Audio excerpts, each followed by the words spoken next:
Фирмите извозници имаат позитивен став во однос на мерките за економски раст. Во ситуација кога стимулациите беа главно насочени кон земјоделието, очекуваат сите домашни извозни компании да аплицираат за добивање на финансиска поддршка, иако таа велат не е пресудна за опстојување и развој на нивните фирми.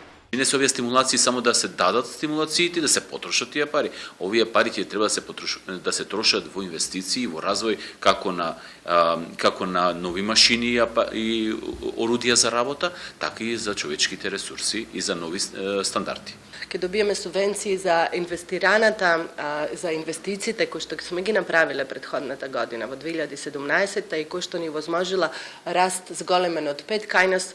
Генерално растот се држи во некоја органска норма од 10 до 15%, така да математиката некаде би била од 80 до 90.000 евра. Предлог законот за финансиска поддршка на инвестициите според нив ќе ги изедначи домашните и странските компании, но за да зборуваме за зголемен извоз за 10, 15 па и повеќе проценти, мерките велат мора да се однесуваат и на малите фирми кои учествуваат во извозот на други компании.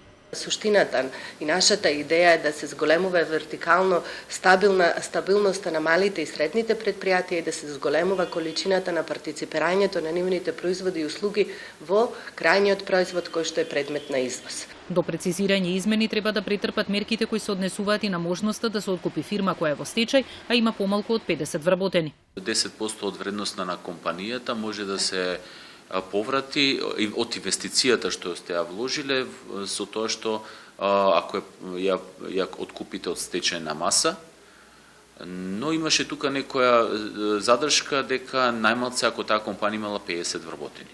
Што мене малце ме чуди зашто се ограничува со бројот на вработени, кога имаме ние помали компании кои се пропаднати, кои исто така треба да се откупи, да се проба да се рестартираат. Македонската економија, иако е извозно ориентирана, бележи голем дефицит во трговската размена во износ од $1,8 милијарди за 11 месеци од 2017 година.